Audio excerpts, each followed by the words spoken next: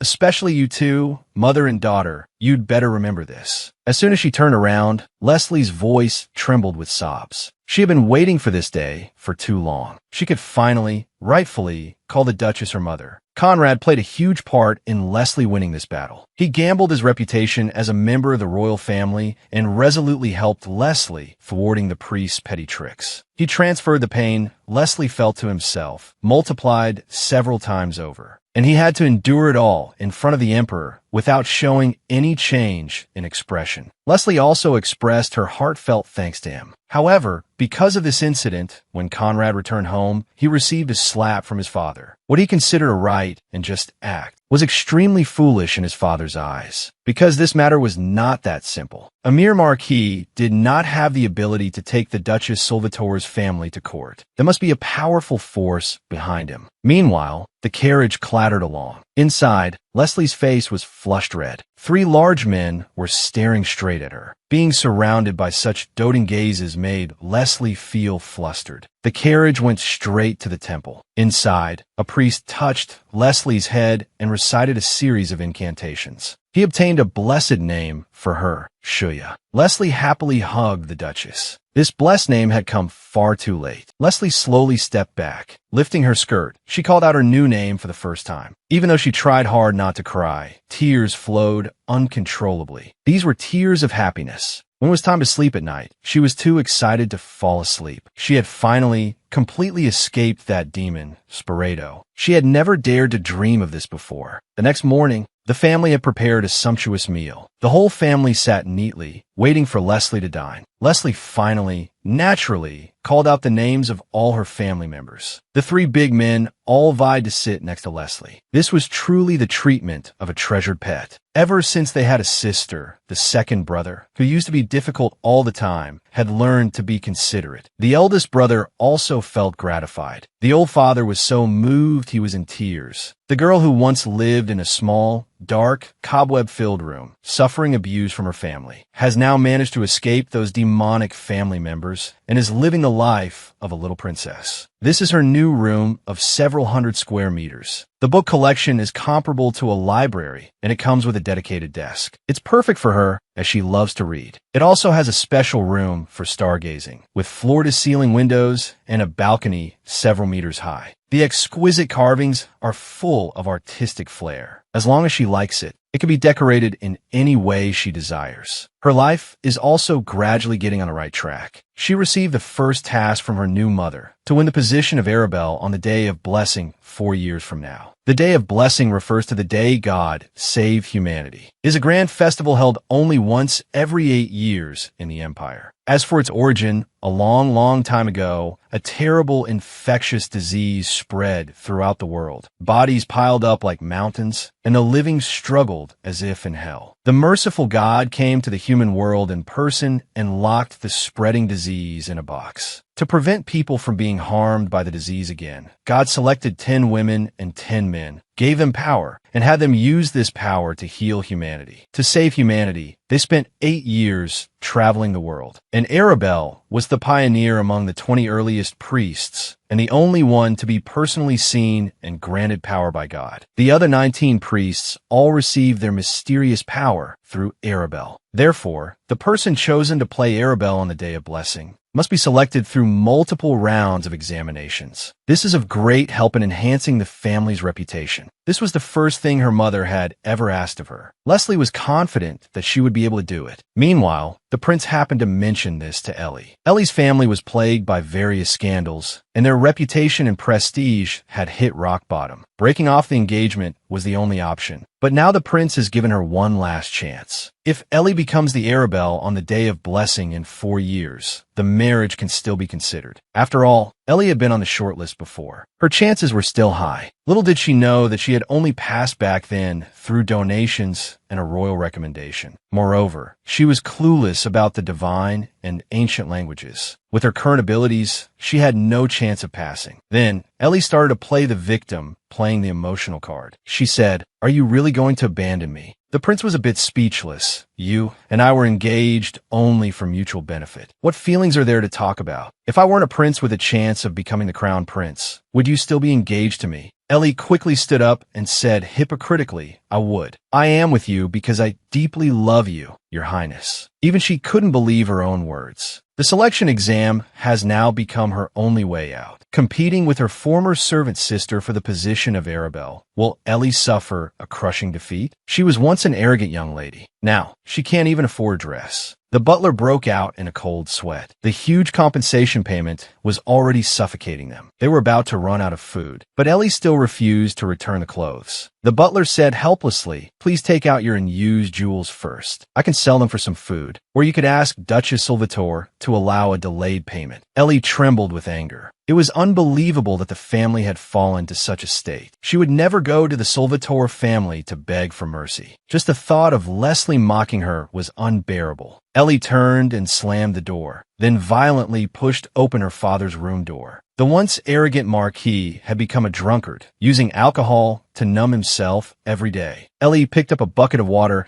and splashed it on him. The Marquis woke up groggily. Ellie said angrily, "How long are you going to lie there? Are you just going to wait for Duchess Salvatore to take everything from our family?" But what could he do? He had lost the noble trial that he had planned so well. Duchess Salvatore, that woman was simply unbeatable. Hearing Ellie say she had a solution, the Marquis excitedly grabbed her as if a glimmer of hope had been reignited in his dark world. But what good could this vicious woman do? She would only make a desperate move. If we throw Leslie into the fire, our family will be saved. The root of all these problems was Leslie running away from the fire pit. A thing born to be a sacrifice dared to escape and slander us. As long as I sacrifice Leslie, I can obtain the dark power. Then everything will go back to the way it was. As long as I become the only dark sorcerer in the Empire, I can make a deal with His Majesty to restore our family. The Marquis fully agreed with her idea, muttering to himself that this was the way. Meanwhile, Leslie had started a brand new life. She changed into a training suit. Today was the first day of her physical training. The surrounding knights were all captivated by this cute little girl. The instructor was the famous commander of the Salvatore Knights.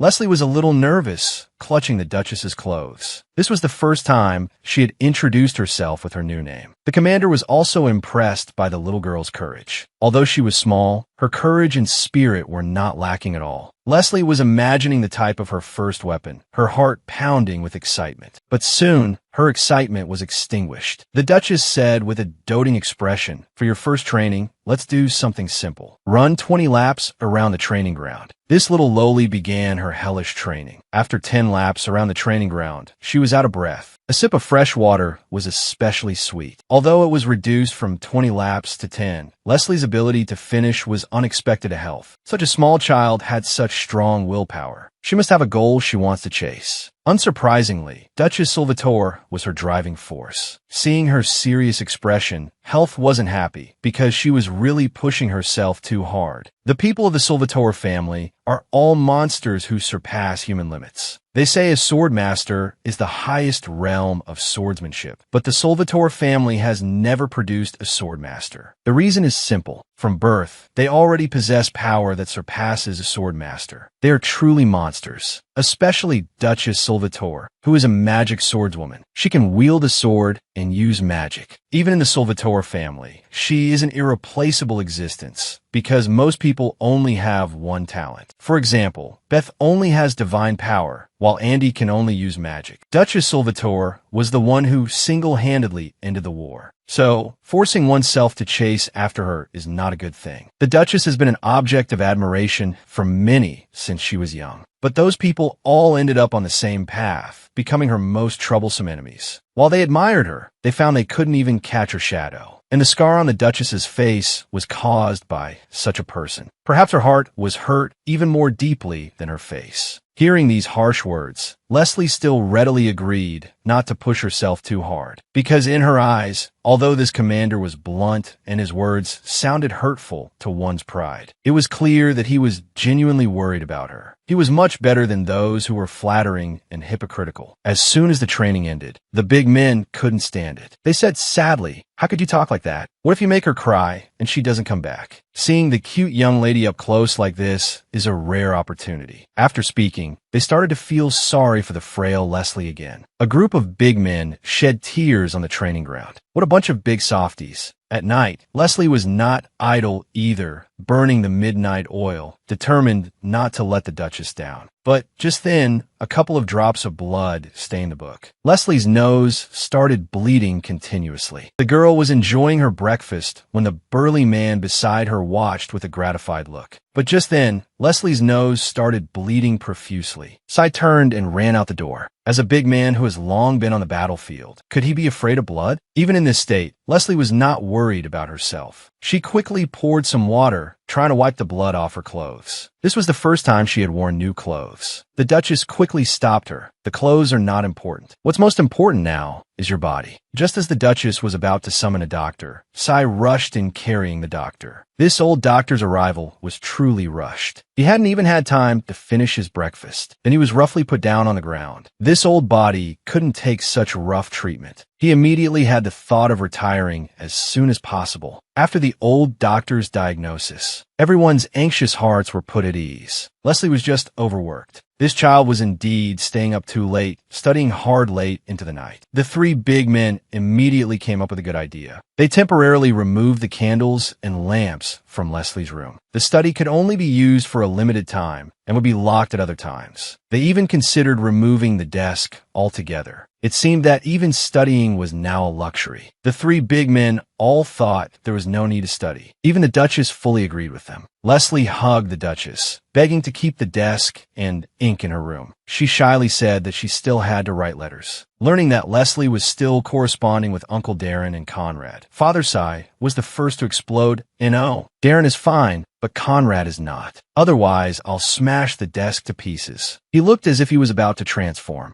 However, the Duchess flicked him on the head, and he returned to his original form. What's wrong with writing letters? We are a family that values human rights. But Leslie must rest for a day today. Leslie sat in the courtyard with a dazed look, not knowing what to do. Reading was not allowed, and physical training was not allowed either. She wasn't even allowed to help with chores. Going to sleep would be a waste of time. Just then, Beth walked over. He could see through his sister's thoughts. She must be bored out of her mind to be out here admiring the courtyard. He happened to be free today. Perhaps he could take her to see the palace and the Knight's Order. Leslie readily agreed. The people in the Knight's Order were the ones who had helped her. This was a good opportunity to thank them. A troop of hot-blooded men, with a sweet and lovely little lowly mixed in. What would that be like? They were first stunned, then shocked. A group of big men instantly became like children. Leslie bowed slightly and introduced herself, and also thanked everyone for their help. Everyone was grinning from ear to ear. Most importantly, the usually straightforward commander, Beth, had actually brought gifts. It was truly thanks to the little girl, because Beth had important matters to discuss. He entrusted Leslie to his subordinate, Ferran, to show her around the palace. The palace decorations were indeed luxurious. Leslie's eyes were wide open. The huge portrait on the wall was the first emperor, and next to it was the previous Duchess Salvatore. Indeed, the people of the Salvatore family all look very similar. Leslie turned her head and saw the fierce-looking Ellie. What a killjoy! Leslie turned and walked away. She thought to herself, how can this person be so thick-skinned? It's only been 2 weeks since the trial, and she's already strutting around the palace. Are you trying to run away? Ellie called out to her. Leslie turned around and retorted, you, who values noble dignity so much, still have the face to come out. It's truly shocking. Ellie remained composed. It seemed her skin had grown a layer thicker after the major event. Ellie grabbed Leslie's arm. How dare you be so rude, Miss Barreto? At this moment, the noisy surroundings fell silent. Leslie shook her off.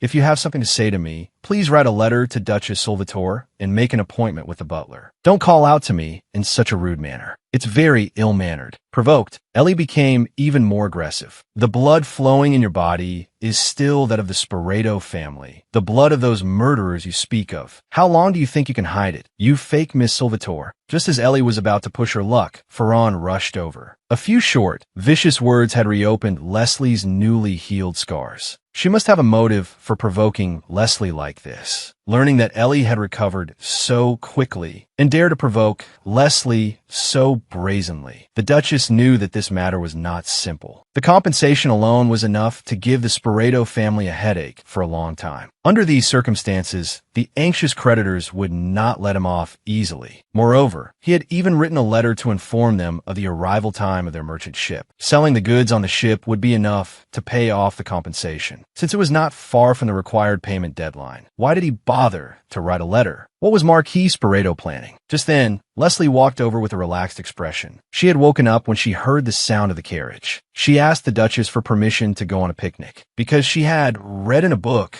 that after something bad happens, you should make up for it with good memories. Beth comforted her. We can discuss the picnic tomorrow. You should go to sleep now. Leslie hesitated on the bed. When the Duchess leaned down, she sat up and gave her a quick kiss, then shyly hid under the covers. The little girl had warmed the Duchess's heart, a change from a usual lively atmosphere. Today's atmosphere was extremely oppressive. Leslie was stunned. What on earth had happened? At the dining table, the Duchess handed her a letter, a pink envelope with a large red seal full of festive cheer. As expected, it was a marriage proposal for Leslie. Leslie was so shocked she froze. After all, she was only 12 years old. Wasn't the man's family a bit too eager? It was from the eldest son of the Count Rotran family. He planned to get engaged first and marry after Leslie came of age. At this point, the second brother, Andy, couldn't sit still. He slammed the table. I object. Leslie is only 12 years old, and that guy is already 25 this year. By the time Leslie turns 18, that guy will be 30. Is this guy crazy? I'm going to break his neck. Moreover, this guy is obviously trying to use the marriage to get close to us for business benefits. At this time, the eldest brother, Beth, also gritted his teeth and muttered. The Rotran iron spoon was twisted into a pretzel. What probably scared Leslie was not the marriage proposal, but the reaction of these guys. A strong, murderous aura came from outside the door. The heavy footsteps seemed to make the house tremble. Father Sai appeared, wielding a large axe. His anger had spread throughout his body. He repeatedly shouted, "Where is that bastard?" These three big men had scared Leslie silly. The Duchess quickly stopped them. "Don't get so excited. You're scaring Leslie. And of course I won't agree to this marriage. It's just that Leslie will continue to receive such proposals in the future. I just wanted to show her. But you can't react so cutely every time, because many fools think that blushing means accepting the proposal." When asked what kind of man she could agree to, the father and sons set the bar sky high. He must be stronger than his father, taller than Beth, and smarter than Andy. Leslie thought to herself, does such a person really exist in this world? I'm probably going to be single forever. But everyone says you can only be happy if you get married. But the Duchess was the one with a clear head that don't worry too much about men. Being cute is enough. Hearing that, the burly man started acting up again. "Wife, did you marry me because I was cute?" The Duchess was a bit hesitant, but she was used to it. "I live with you because you're handsome. You were so brave and handsome during the war. So I stood up proudly that I am indeed quite amazing. After all, not many people can duel with you, my wife, and only have one wound." Although it was a joke, Leslie kept it in her heart, puzzled. She fiddled with her fingers. She asked, "Mother, did you really marry father because he was cute?" The Duchess smiled and said yes. How much does this child want to get married? But actually, marriage is not a must. If you have someone you like, getting married is of course good. But getting married doesn't necessarily guarantee happiness. So just forget about these trivial things and live the life you want. The little girl seemed to be having her first crush, even going to pick out a man's handkerchief. It's obvious who it's for. After buying a suitable one, she was lost in thought. Just then, a passerby accidentally bumped into Leslie. Apples scattered all over the ground. The passerby hurriedly apologized. The guard almost drew his sword. Leslie didn't mind, but was worried if he was hurt. The passerby recognized Leslie at a glance. Leslie was a bit surprised, unable to remember who he was. When he mentioned that he had once given her white bread, memories flooded back. Emma had been a servant in the Sporeto family. Once, out of pity for Leslie's abuse, he had given her a slightly more normal breakfast on his own initiative. But because of this, he was kicked out of the Marquis's residence. Leslie had felt guilty about this for a long time. Even now, she still remembered how good that piece of bread tasted. But being kicked out of the residence was a good thing for him. After that, he found a new job and met his current husband. And now they have a child. Learning that he was doing well, Leslie was genuinely happy. But unfortunately, his husband died in an accident. Fortunately, he still has his child. The child is his motivation in life. And now he runs a small shop and can make a stable living. Hearing this, Leslie decided to visit his shop and meet his child. The shop's address is near the priest candidate examination site, the New Life Temple. It would be easy to get there. Leslie returned home and looked at the Duchess with a pleading expression. But the Duchess was not very willing, because that place was too far from their territory and prone to danger. But Leslie still pleaded pitifully,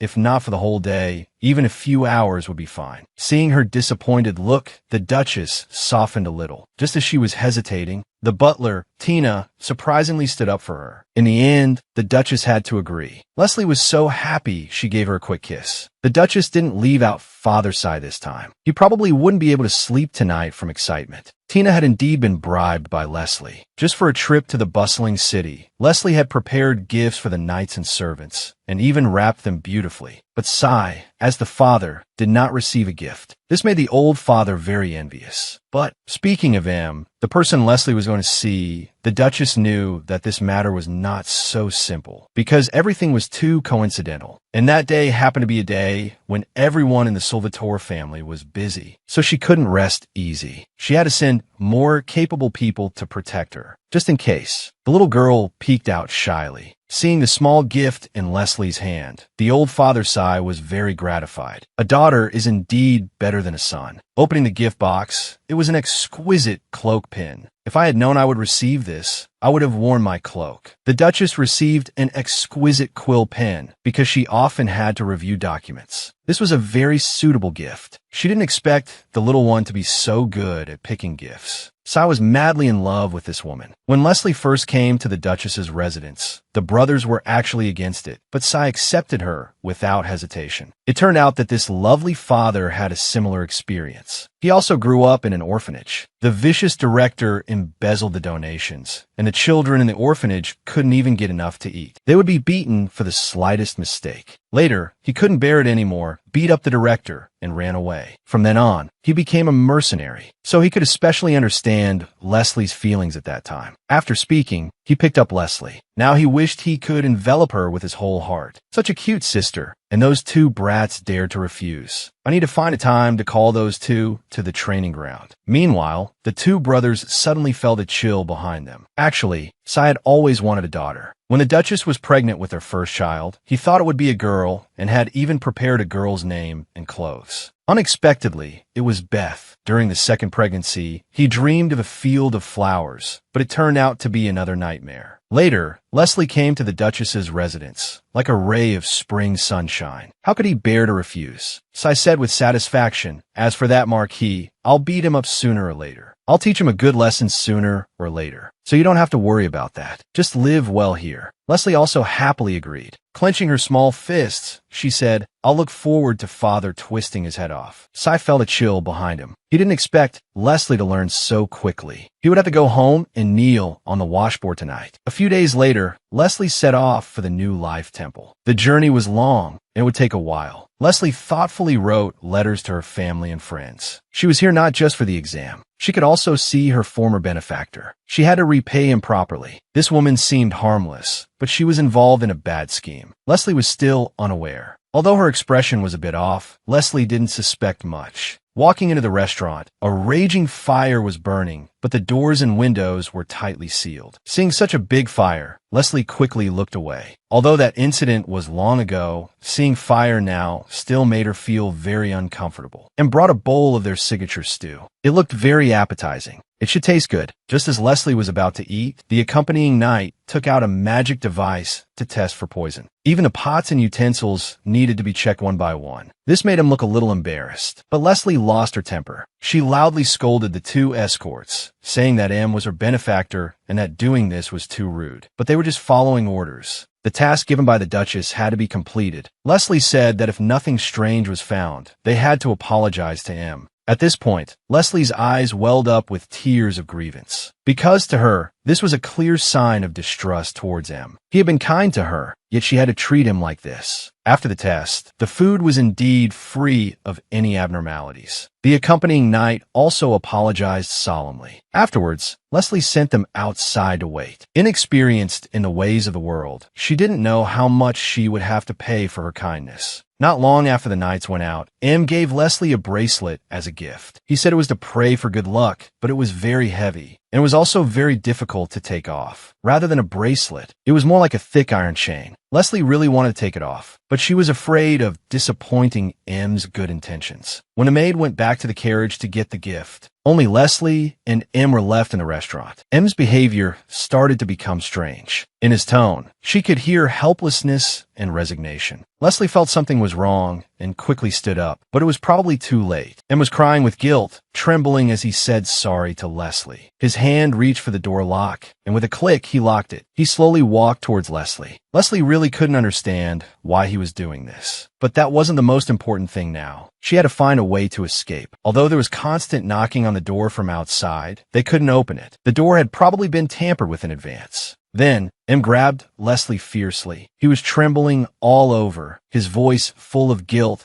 but she could also feel his helplessness. He stammered, "That bastard husband of mine sold our child to someone else. To get my child back, you must die, young lady." This woman was truly ruthless, wanting to die together with a 12-year-old child. But hateful people have their own pitiful stories. Reaching this point was also out of desperation. Leslie took advantage of his talking and bit his hand hard. She had just managed to break free from his grasp. He pounced on her again, hugging her tightly. Despite struggling with all her might, she couldn't break free. The strength difference between an adult and a child was too great, and pushed Leslie slowly towards the fire. Seeing the black flames before her, Leslie suddenly understood. It was her demonic biological father. because he couldn't get her. He had planned all this to sacrifice her again. At this moment, the flames had already spread to the ceiling. Burnt pieces would crash down. Thick smoke filled the entire room. Leslie stared helplessly at everything before her. Why wouldn't that vicious father let her go? Just then, Leslie noticed that in behind her was also crying, constantly apologizing and calling his daughter's name. Hearing this, Leslie also thought of her loving family. She didn't want to die like this because she hadn't had the chance to repay the Salvatore family's love. Leslie patted him and said, "Pull yourself together, Em. Are you going to die here with me? Your daughter, Leah, wouldn't want this either." Hearing this, M's tears could no longer be held back. It turned out his daughter was very sick and had been taken away by his gambler husband and given to the Sporeto family. The Sporeto family had promised M that if he died with Leslie, they would help treat his daughter's illness and let her live like a noble. Only Leslie herself knew how untrustworthy the words of the vicious Sporeto family were. Her will to live grew stronger. She pushed him away that I must live, because if I die, they will be sad. Hearing this, M was also stunned. If he died, his daughter might also be sad for the rest of her life. Leslie saw the only window that hadn't been burned by the fire. She quickly ran over. She calmed herself, waved her hand, and used her dark power. But the window unexpectedly didn't react at all. She tried a few more times, but the result was the same. The dark power seemed to have lost control and couldn't be used at all. But she hadn't realized that the bracelet on her wrist was the culprit that was locking her power. The fire was getting more and more out of control. The evil dark fire had already spread to her. Just then, a basin of water was splashed over her. The flames on her skirt were extinguished. Had this woman finally come to her senses? To let her own child live a noble life. This woman had pushed another's daughter into the sea of fire. But in the end, she seemed to have woken up. She doused the fire on the girl, then grabbed the girl's arm and pulled her forward. Leslie was still confused, trying desperately to struggle free. M lifted a red cloth on the floor. It was an underground cellar for storing food, and now the only escape route. But Leslie couldn't trust this hypocritical woman. A few days ago, he had pretended to be harmless, but today he had become a ruthless beast. M cried out, "I understand now, because I'm also a mother. I really want to save my child, but I don't want to sacrifice another child's life. After you go down to the cellar, I will curl up and die. This should be the best solution." He begged Leslie to save his daughter after he died. Hearing this, Leslie's heart softened again. She nodded and agreed. She hoped that this time, her kindness would not lead to another disaster. But just as Leslie was about to hide in the tunnel, the wooden planks on the roof burned through and came crashing down. In the nick of time, M hugged Leslie, shielding her from all the damage. He used all his strength to push Leslie towards the tunnel entrance. But just as Leslie was about to open the tunnel entrance, the thick wooden planks from the roof crashed down again. This time, she had nowhere to hide. Just then, a shining sword was unsheathed, and with a flash, it shattered the wooden planks. That familiar and reassuring face appeared. "My daughter, are you all right?" Leslie wasn't sure if this was a hallucination. Meanwhile, Conrad was patrolling nearby as a royal guard. A panicked passerby came to ask for help. He gasped, "The restaurant ahead is on fire." Upon hearing the name of the restaurant, Conrad rushed over. Because this restaurant was the one mentioned in Leslie's letter, "Please don't let anything happen." He finally arrived at the scene. The restaurant was burned beyond recognition. There were also a large group of knights fighting with swords around. At this moment, Leslie's maid knelt before him. She was seriously injured and kept begging Conrad to save her young lady. Conrad used his divine power to heal her a little. He quickly got up and rushed over. But just then, a masked thug blocked his way. This thug was willing to be cut by the sword rather than move aside. His purpose was clear. He was just deliberately stalling for time. Just as he was determined to rush in at all costs, a large man with an axe stopped him. Sai said calmly, "Young Master Vitala, please do me a favor. Please use your divine power to find the Sporeto people hiding nearby. As for my daughter, you don't have to worry. My wife has already gone to save her." The girl was framed and trapped in a fire. Fortunately, the Duchess arrived in time. Leslie had inhaled too much smoke, and her consciousness was beginning to blur. She couldn't even tell if this was a dream or reality. Just as she was about to leave, Leslie vaguely saw M collapsed in front of her. She tugged at her mother's clothes and asked weakly, "Can we take him out with us?" The Duchess was a bit puzzled. "If he harmed you like this, why do you still care about his life? If you need a witness, we can just capture his husband and Marquis Pareto after we get out. Leslie explained, actually, and wanted to save me in the end. Since we need a witness, let's give him a chance. Maybe he will be the most powerful witness. The Duchess was silent. This little girl was still too kind, but she decided to respect her wishes. The Duchess held Leslie in her left arm and the seriously injured him in her right and leaped out of the dangerous fire. Leslie vaguely saw the scene outside before she fainted. Marquis Pareto's supposedly perfect plan turned out to be so fragile. Instead, it was about to drag him into hell. After the matter was exposed, this demon immediately began to flee. Unexpectedly, he tripped and fell to the ground with a thud. He begged his proud daughter to help him up, but Ellie stood there unmoved, because in this situation, the best choice was to distance herself from the Marquis as soon as possible. Ellie turned her head and wanted to run, but she couldn't escape. Conrad had already come at her with his sword drawn. Even with such conclusive evidence, this cunning Marquis still tried to explain himself. His thick skin was truly unbelievable. Conrad slammed the sword down in front of him. Even a beast would not harm its own child. In short, you are worse than a beast. Marquis Pareto had nowhere left to run. The full extent of the law awaited him. Leslie finally awoke from her deep sleep. She had been asleep for 2 days. Seeing the wounds on Medane's body, her eyes filled with guilt. Perhaps she really shouldn't have been so kind. The scene outside the door shocked her even more. The knights who had accompanied her were being punished by Sai for their dereliction of duty, which had nearly led to a disaster. Leslie quickly ran to plead for them.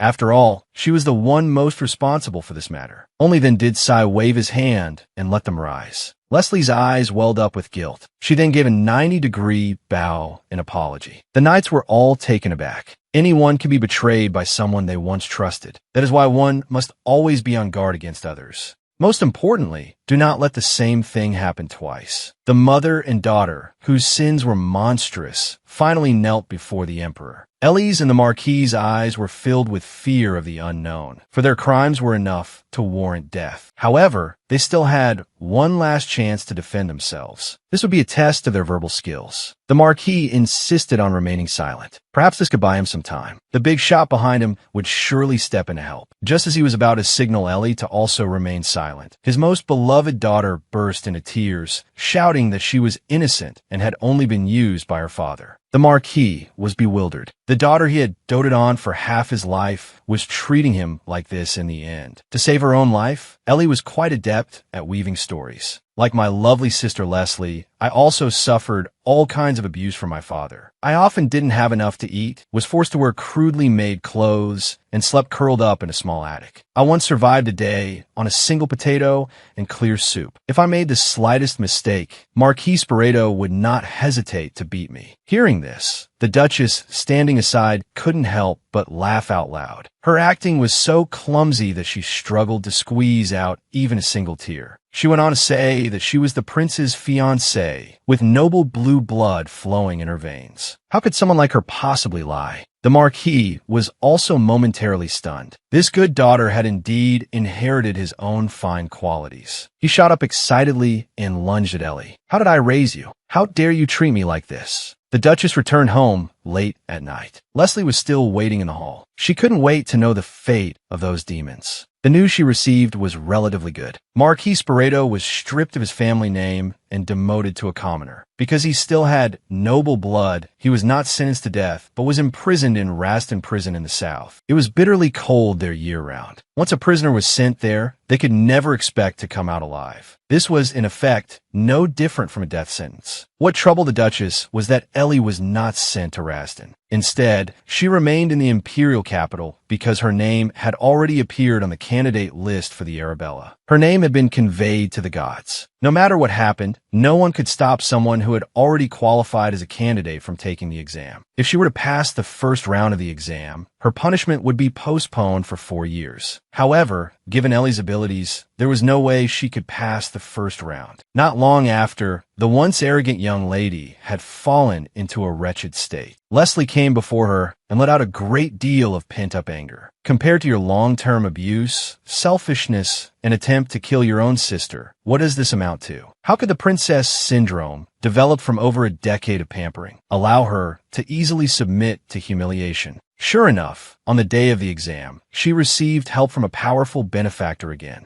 It seemed Ellie still had some use. That big shot was still determined to take down Salvatore. A week later, bad news indeed arrived. Ellie had passed the first round of the exam, and the Marquis had escaped during his transfer, leaving everything in suspense. It was like a ticking time bomb. To ensure Leslie grew up healthy, the Duchess made Fodi a place even safer than the Imperial Palace. For years later, Leslie welcomed her 16th spring at the ducal manor. For years had passed in a flash. The once crybaby, Day's girl had grown into a beautiful young woman radiating youthful energy. The number of marriage proposals she received was increasing year by year. She simply couldn't keep up with the replies. Her second older brother, Andy, doted on his sister as always, worried that replying to proposals was too much work for her. He directly helped her by destroying them. Being a beautiful young woman, of course, came with its own troubles. Although she was a bit prettier than when she was a child, she hadn't grown much taller. Everyone around her was busy growing taller, but no one shared any height-growing secrets with her. Compared to others calling her cute, she hoped more to be praised as handsome, like the Duchess. Besides growing taller, Leslie had something more important to do. That was to participate in the second round of the Arabella candidate exam. At the time of parting, her old father, Cy, was extremely reluctant to let her go. After bidding farewell to her family one by one, Leslie set off on her journey alone. In the carriage, she couldn't help but tear up. This was the first time she would be away from everyone for so long since coming to the ducal manor. Arriving at the temple examination site, she had to part with her accompanying knights and maids as well, because no noble was allowed to bring attendants inside. The exam content was arduous. Everything had to be done by oneself. Many pampered nobles found it hard to bear, so one could give up on this exam at any time. But Leslie's was very firm, because she was determined to become the Arabella. Pushing open the doors of the prayer hall, it was already filled with participants. All eyes turned to the newly arrived Leslie. Everyone was whispering. After all, Leslie had been a controversial figure 4 years ago. Now she was the noble daughter of a duchess. Many people wanted to get close to her and curry favor. It was the first time she had seen so many people, and Leslie's expression was slightly tense. She bit her lip, reminding herself, "I am the 5th highest ranking person in the empire and the only daughter of a duchess, so I have no need to be timid. I must be more composed and confident. I am a member of the Salvatore family." The closer she got, the clearer the whispers became. If you don't want bad luck, it's better to stay away from this duchess's daughter. Just a few days ago, the first 2 families got entangled with her over marriage matters. Without exception, they all went bankrupt. Everyone fled overnight. This must be the work of her brothers. Leslie suddenly felt a sinister aura coming toward her. She turned her head to look. Her once wicked sister was sitting nearby. She was once an arrogant young lady, but now even the servants looked down on her. After 4 years of hardship, her princess-like temper had subsided considerably. No matter how angry she was, she could only clench her fists and grit her teeth to endure it. For Ellie to have become like this, she must have been beaten quite a lot these past 4 years. Her father's whereabouts were unknown, and her mother had cut off all ties with her. Moreover, she was the fiancée of the current crown prince, yet no one had come to see her in these 4 years. Even now, she still hated Leslie with a passion, believing Leslie was the culprit behind it all. Just as she was in utter despair, a visitor unexpectedly arrived at her door. Lifting her head, she saw it was Her Highness, the Empress Dowager Medea. As soon as she arrived,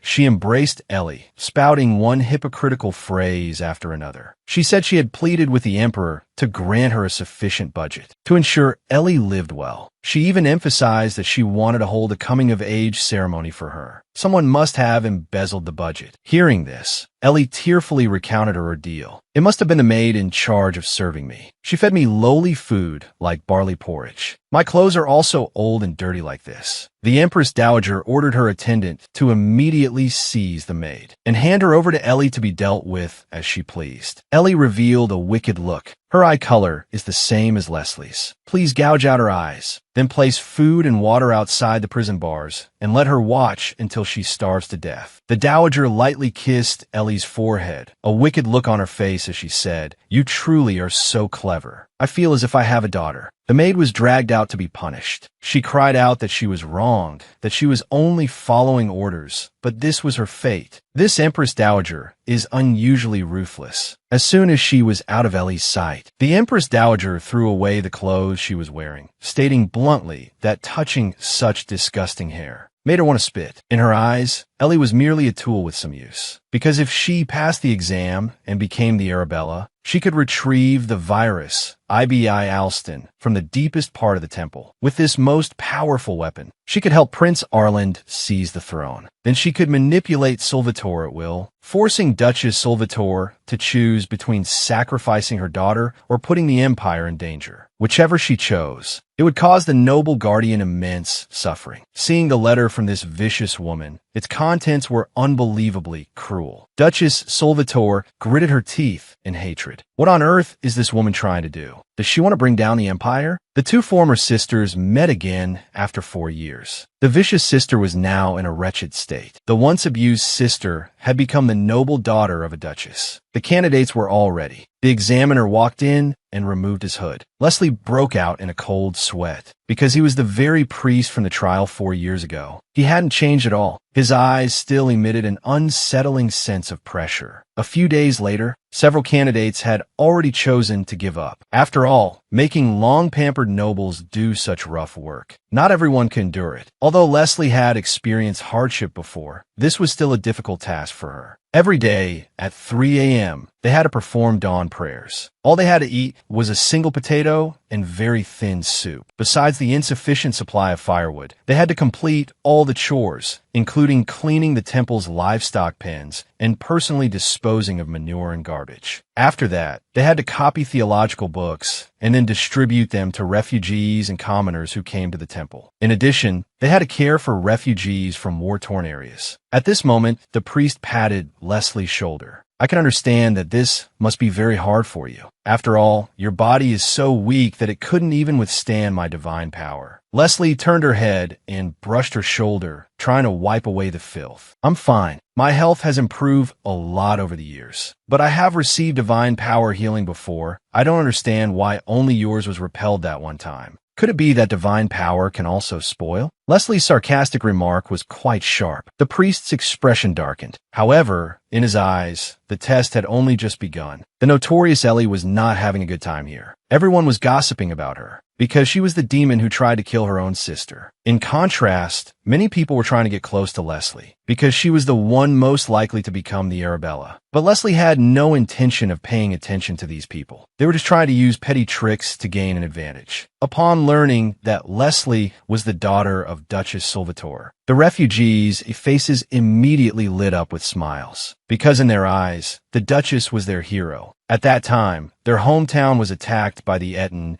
and innocent civilians suffered greatly. The person who led several campaigns against the Eton and finally beheaded their leader was Ancella Salvatore, who was the commander of the Lindell Knights at the time. The refugees all thanked Leslie and asked her to convey their gratitude to the Duchess. Hearing about her mother's deeds from others, Leslie was moved to tears. Ellie, standing aside, found it hard to accept seeing Leslie so popular. With a disdainful look, she thought Leslie was just putting on an act. Anyway, she wouldn't be smug for long. Once she became empress, Leslie would soon fall from grace. Little did she know that she was just a pawn for the Empress Dowager Medea. And this Empress Dowager didn't care at all whether she lived or died. Just as she was fantasizing about her future success, a man grabbed her arm. This skinny and scruffy man looked so familiar. This man, so wretched he was barely recognizable, was once a marquis of the empire. He was greedy and even tried to kill his own daughter. Now, he was getting what he deserved. The things he once looked down upon were now a luxury for him. Seeing her father in this state, Ellie felt a wave of disgust. How did he become like this? Even a beggar wouldn't eat like that. In this situation, it was better to distance herself from him as soon as possible. If the priest who was monitoring her found out and disqualified her from the final priestess exam, it would not be worth it. She had thought that after 4 years of wandering, his foul temper would have subsided. But when he learned that Ellie had been living in the imperial palace all this time, his rage erupted instantly. He shot up and tried to grab Ellie, but the next second, he froze. A sharp pain shot through his chest. It turned out that after escaping from custody, he had endured the terrible cold in the south. Meanwhile, Ellie, who should have received the same punishment, had spent 4 comfortable years in a warm place. He collapsed to his knees in pain, unable to move. The 4 years of wandering had likely left him with many ailments. He was now only half alive. Ellie backed away in fear. Out of consideration for him being my father, I secretly gave him food, yet he tried to strangle me. I can't keep such a person around. If the Marquis affects my candidacy exam, my last chance to turn things around will be gone. Ellie had no choice but to feign pity, saying she had no choice and that her life in the palace was also miserable. She wanted to find out his whereabouts, but was powerless to do so. But now she had gained the favor of the Empress Dowager. If he promised not to interfere with her, she would use the Dowager's name to help him find a place to stay and recover his health. If she could become Empress, she could help him regain his title as Marquis. Hearing this, a glimmer of light seemed to appear in his desolate eyes. He couldn't help but curl his lips into a smile. To escape this life that was worse than death. This was his last chance. If he failed this time, Leslie and Duchess Salvatore would be completely finished. However, Ellie was currently just a pawn. It was impossible for her to become the prince's official consort. The royal family would never allow a ruthless criminal to be recorded in the annals of history as a member of the royal family. Finally, Leslie's new guard arrived. Opening the door, she was stunned, looking at the man before her who seemed to radiate light. Leslie blushed unconsciously. This was her most preferred candidate, because some time ago, she had expressed in person that she hoped Conrad could be her guard during the priestess exam. She thought her hope was lost. Now, happiness had come rather suddenly. The old uncle nearby looked at the sweet young couple with a gratified expression.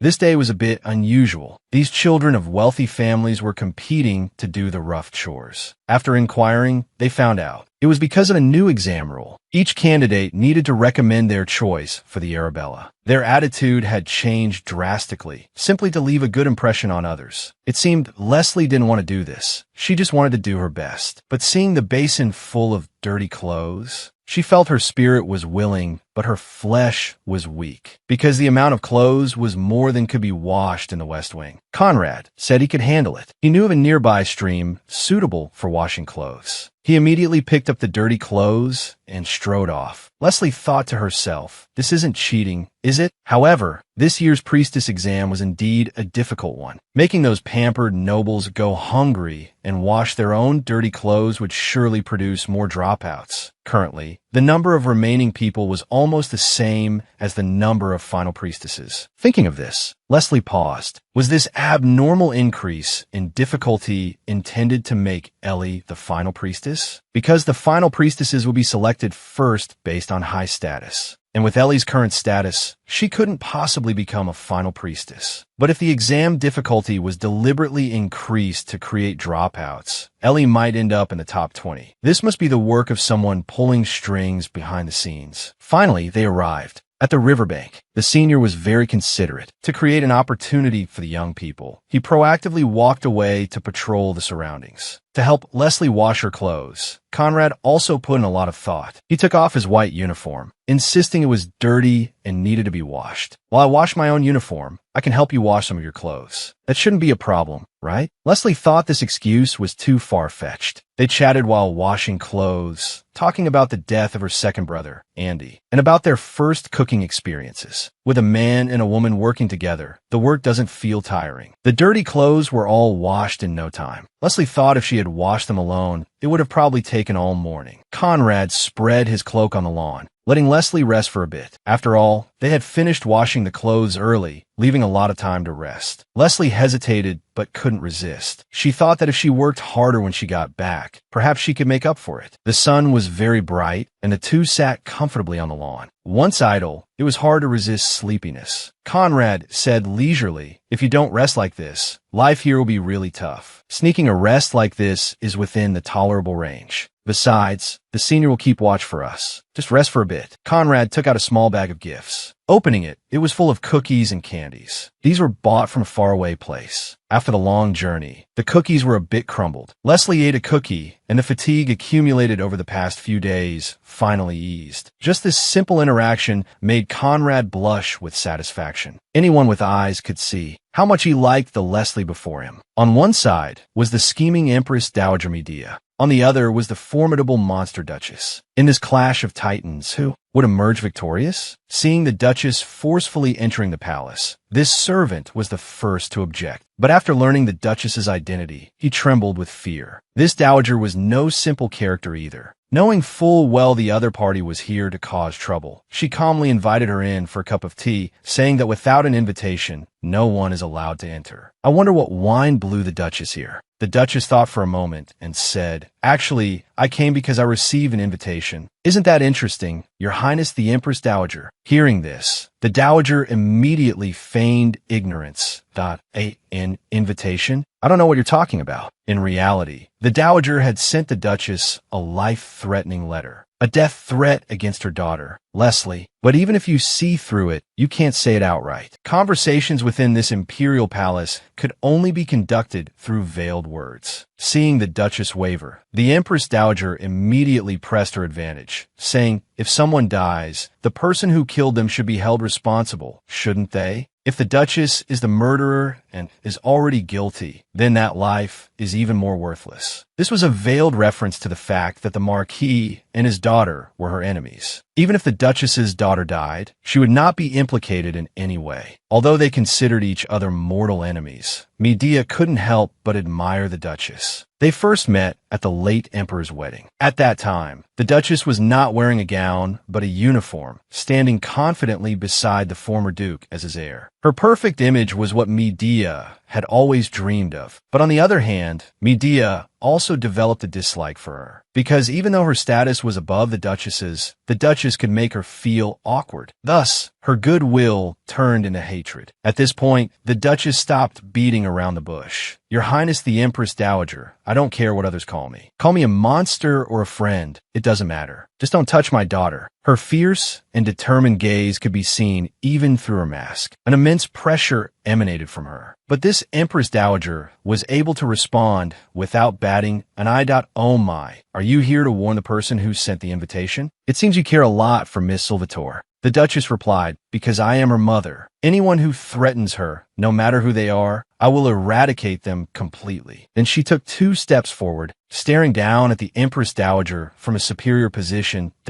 "Oh, not make an enemy of me, because in this empire, no one can defeat me." She then turned and left. The Duchess's move was truly satisfying to watch. Despite her rudeness, there was nothing Medea could do. After all, the Duchess was someone who held power over the Emperor. Just as she was about to get into her carriage to return to the manor, she ran into the Emperor, who was out. The Duchess thought, "Please just let it be a greeting, and then he leaves. I need to get on the carriage quickly," because she knew the Emperor's little tricks all too well. He was just trying to slack off by striking up a conversation with her. "Why did you suddenly come here? Did you miss me?" The Duchess said she got lost. "You got lost?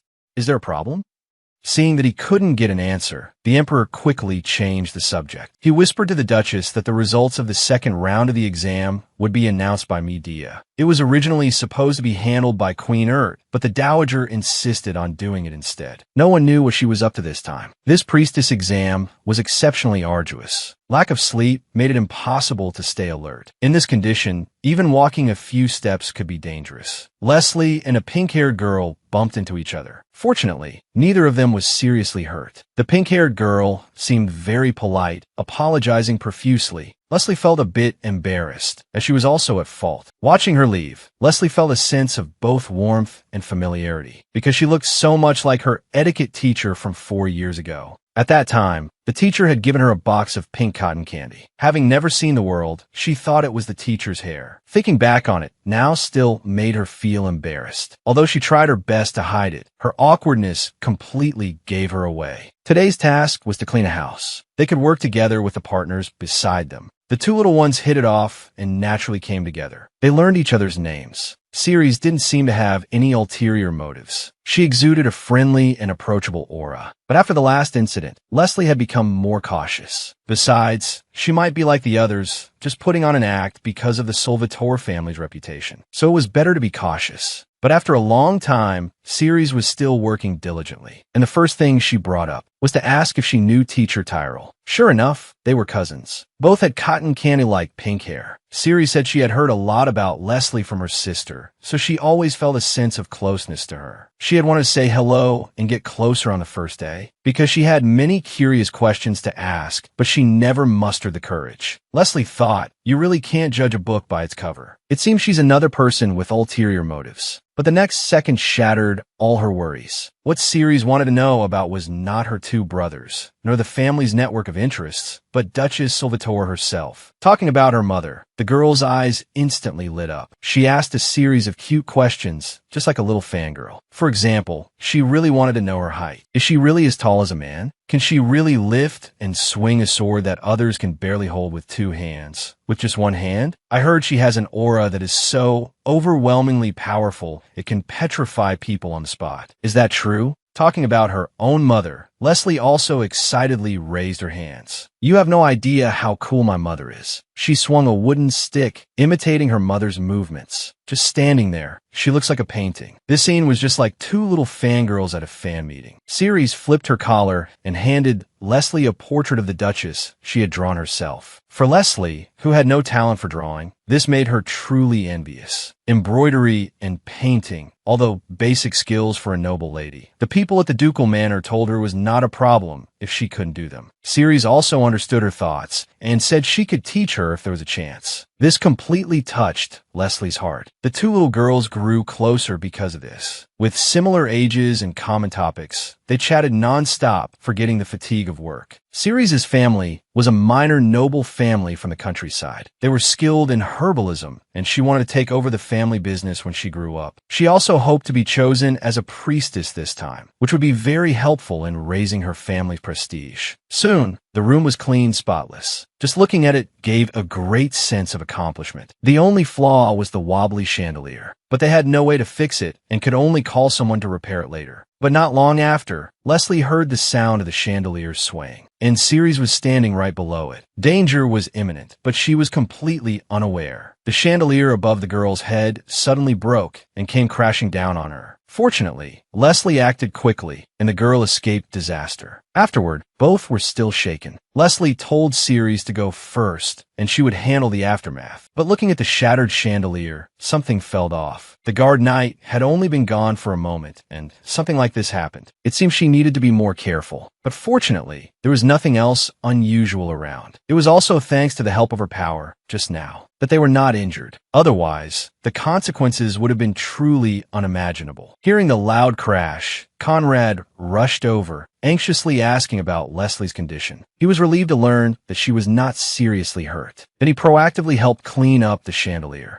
This accident was actually the work of that sinister priest. It was nothing more than an attempt to test out Leslie's dark power. Leslie happily told Conrad that she had finally made her first friend besides him. Conrad was genuinely happy for her. That night, Ceres was summoned by Priest Ebion for a private meeting. Because of her family's background in pharmaceuticals, he wanted to ask her to go to a nearby area to gather herbs needed by the refugees. Because the Turna herb is very similar to a poisonous plant, it's difficult for people without gathering experience to distinguish them. Therefore, this task required someone with relevant experience. Although Ceres wanted to help, she felt that this priest was a bit scary. His unusually cold eyes always made people feel uneasy, and she heard that ferocious beasts would appear in the forest. However, a night guard would accompany them, so it should be fine. The priest also said that after gathering the herbs, she could be arranged to rest in a room. At the mention of rest, Ceres was instantly tempted. In addition, she could bring another candidate with her. The next morning, Ceres of course called her best friend. The forest was indeed full of turnips. However, they looked very similar to another poisonous plant. An ordinary person really couldn't tell them apart at all. So, Leslie would be responsible for pulling them, and Ceres would be responsible for distinguishing them. It was indeed a good thing to get out for some fresh air. Her mood also relaxed. However, that was only if that Debian didn't cause any trouble. Ceres made a ring for Leslie out of wildflowers. Sure enough, little girls like these things. Just as they were having fun, an animal suddenly appeared in the nearby bushes. Ceres screamed in fright, and she grabbed Leslie and jumped onto the grass. It turned out to be a false alarm. It was just a cute little rabbit. Ceres blushed with embarrassment. Because she had seen a wolf when she was a child, she might be a bit paranoid now. Just then, an accident happened. Suddenly, the ground shook. A crack formed in the ground, and the two of them fell into the river below the mountain. The two girls were suddenly caught in a landslide and fell heavily into the river. In the nick of time, Leslie used her dark power to save Ceres. Recalling the scene just now, she was still shaken. She survived thanks to her efforts over the past 4 years. If she hadn't learned to swim with Brother Beth, if she hadn't learned to control her dark power with Brother Andy, the consequences would have been truly unimaginable. Leslie got up and looked at Ceres, and her body was very cold. She had to find a doctor quickly. But just then, the sound of animal footsteps came from the jungle. A pack of ferocious, hungry wolves was staring at them menacingly. It was the first time Leslie had seen wolves. Their bodies were so large. Leslie nervously picked up a rock from the ground and threw it hard at the wolf pack. But the vicious wolves showed no sign of retreating. Then, one wolf snatched up the unconscious Ceres in its mouth. Another wolf leaped up, pouncing towards Leslie.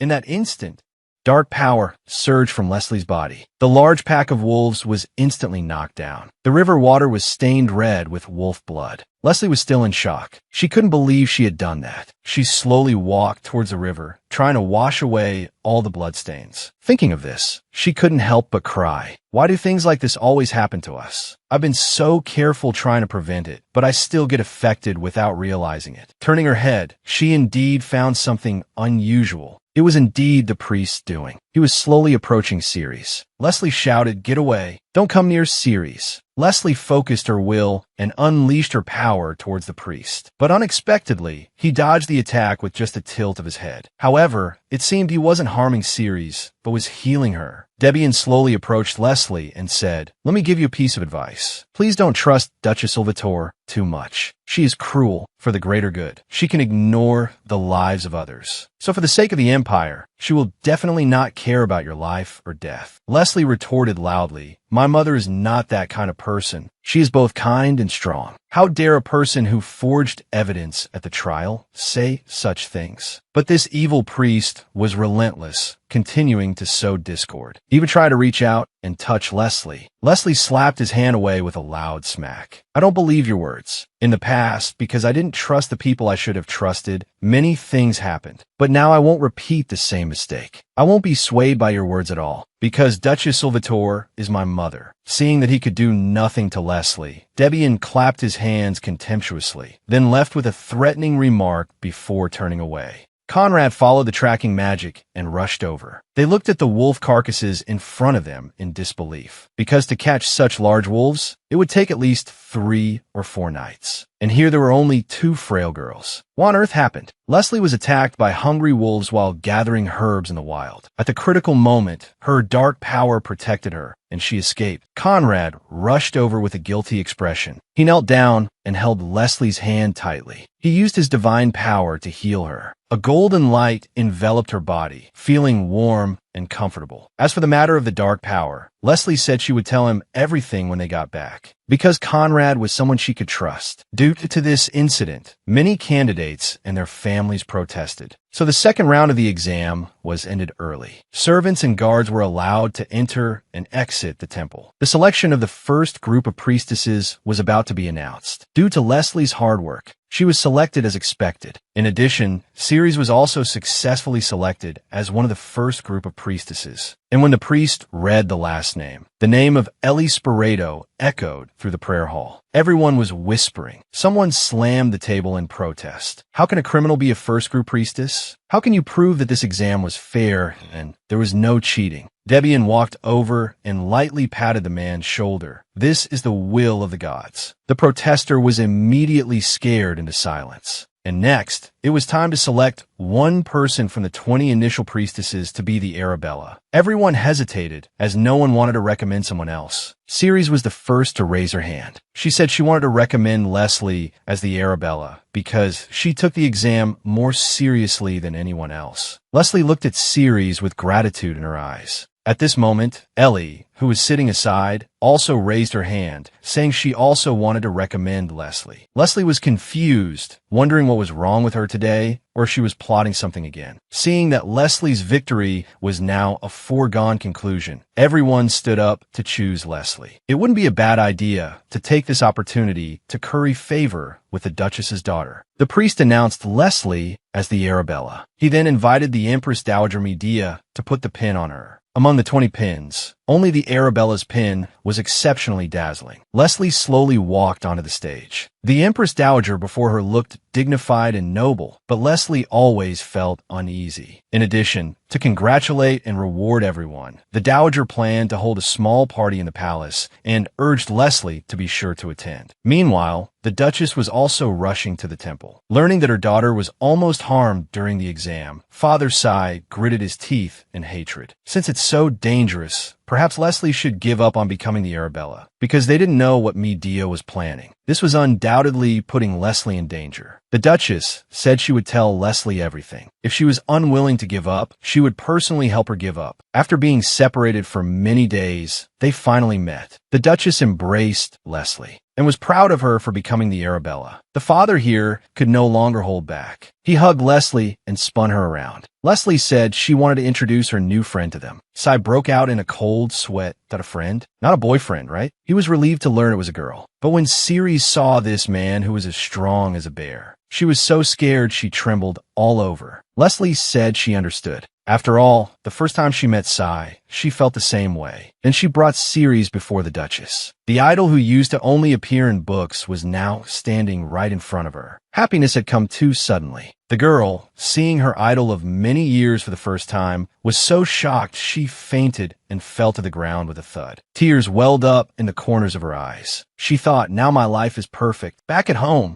The Duchess explained many things to Leslie. The master of priest Debian and the backer of Ellie and the Marquis was none other than the Empress Dowager Medea. And next, she would have a huge conspiracy. We must also find a way to face it. Leslie thought to herself, she was no longer the weak person she used to be. No matter what difficulties she faced, she would not be easily defeated. The Duchess looked at Leslie in her arms. And after some thought, she finally said it. Leslie, it's okay if you give up on competing for the Arabella. Since that day, Leslie's mood could no longer be lifted, because her goal had always been to become the Arabella. That's how she had come this far. Her contract with her mother was only until she turned 18, and she hoped that after becoming the Arabella, she could change the contract, hoping to be their family forever. How could her mother tell her to give up just like that? Of course, she wasn't doubting her family's love for her, because the Salvatore family's love for her was real and tangible. Once, because she fell on the stairs, Andy replaced the stairs with a moving staircase. For one of her birthdays, he bought an entire dessert shop and gave it to her as a gift. And he was also preparing to buy an entire street, put all the shops in it, and name it Leslie Street. When it came to matters concerning her, her family was always exceptionally serious. But even so, Leslie was still very concerned about the contract. Perhaps it was because she was too afraid of losing them. Just then, Beth walked in. In fact, he had long noticed that something was wrong with his sister. He opened his mouth and asked if something had happened with their mother. Seeing her most trusted brother, Leslie's emotions were also released.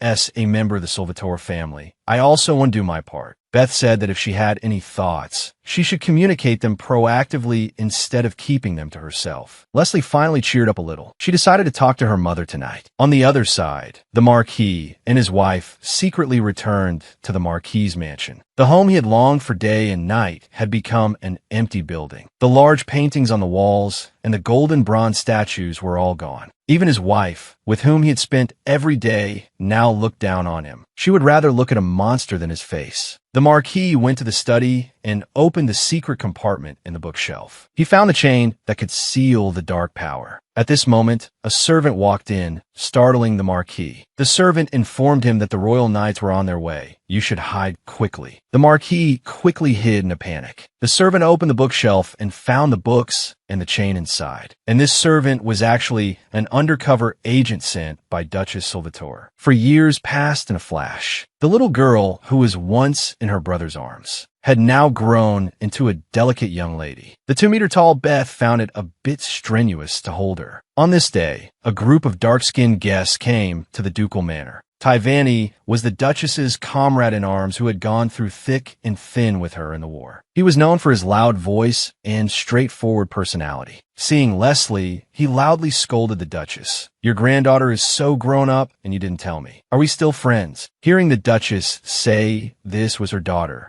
Tyvanni was astonished. He immediately swept Leslie into a hug. Heavens, how could Ancella give birth to such a cute daughter? This child is truly a miracle of the Salvatore family. How about she marries my son? I'll give her my most beloved third son. Leslie, in his arms, fainted from shock, but the Duchess would not agree. After all, she had even rejected the Emperor's proposal back then. Tyvanni introduced himself boisterously that I am an Arombi. In your way, you should call me Lord of Baden. Leslie also curtsied and introduced herself. Their unique handshake etiquette left Leslie at a loss. A light touch revealed the calluses on his hand, but it felt very warm. Hearing Leslie's name, Tyvanni excitedly shook her again. This name is much better than Ancella's name. Fortunately, Sai arrived in time, so Leslie was not accidentally injured by a friendly force. As soon as Sai arrived, he teased again, how could Ancella fall for a man like you? Although Tyvanni was boisterous and outspoken, he was the Duchess's honored guest. Because he was tasked by the Duchess to collect information on the virus, Allstay. This might be the key to foiling Medea's virus plan. Seeing the gloomy Leslie,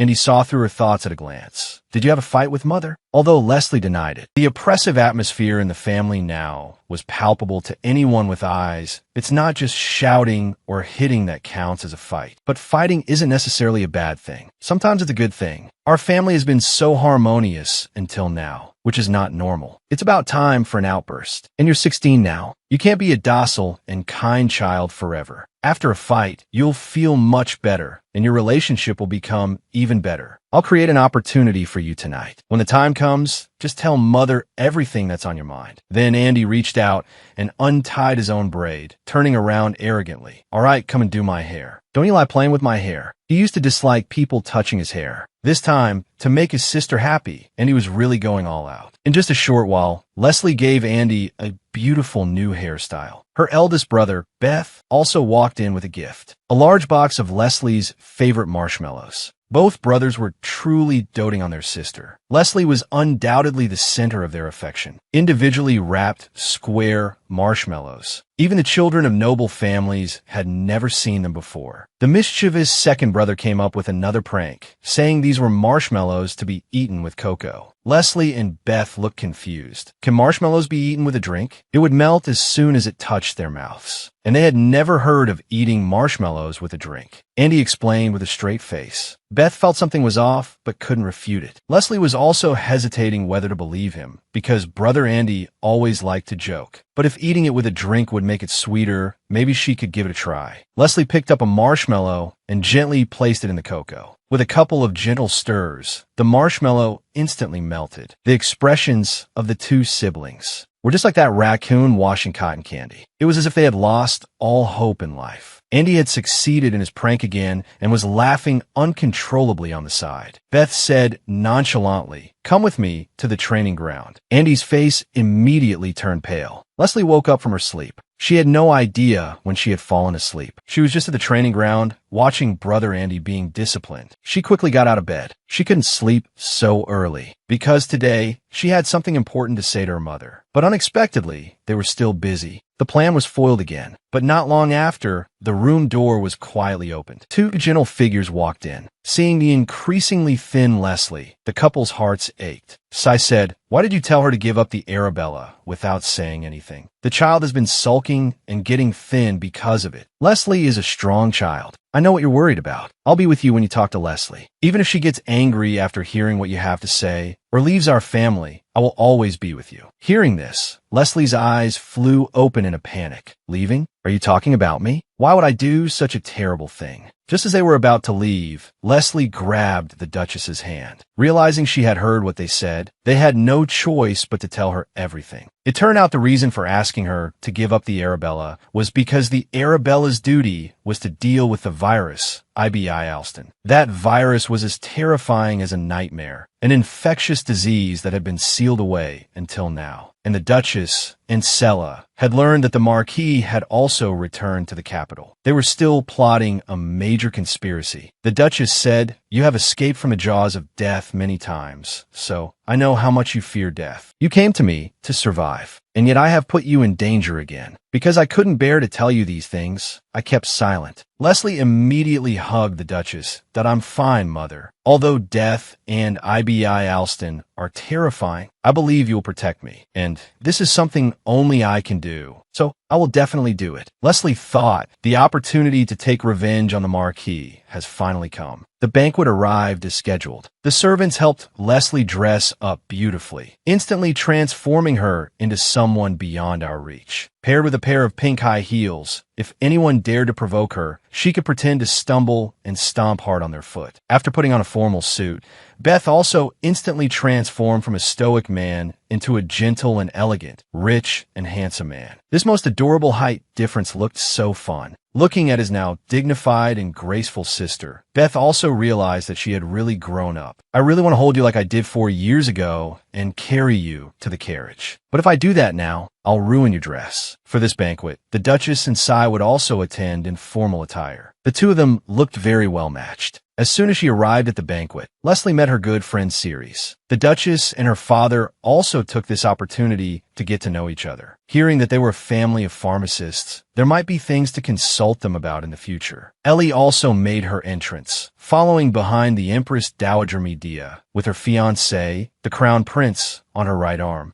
Although people were whispering about her, she looked completely unconcerned. She even had the nerve to provoke Leslie. But the current Leslie would not indulge her. She was immediately rendered speechless, but there was no great need to get entangled with her. After all, Ellie's days in the royal palace were numbered. Just as she was about to go out for some fresh air, the Crown Prince walked over with ill intentions and invited Leslie to be his dance partner. As far as she knew, the prince's dance partner was Ellie. She didn't know what he was up to this time. Leslie directly refused him, but he was still relentless and even tried to reach out and pull Leslie. The prince's hand was slapped away. "Thank you, Your Highness, for keeping my dance partner company while I was away." Fortunately, Conrad came online in time and managed to dissuade the prince. After the prince left, Leslie stomped her foot in anger. "His Majesty the Emperor is so kind. How could he have such a rude son? He's so punchable." At this moment, a person suddenly rolled out from the bushes in front of them. Leslie was startled, but she recognized him at a glance. He was the Emperor's second son, because they looked almost identical. Conson was Conrad's friend. His personality was gentle and weak, the complete opposite of the ambitious crown prince. Taking advantage of the private moment, Leslie confessed to Conrad about her power. But Conrad was not particularly surprised. However, he finally understood why Duchess Salvatore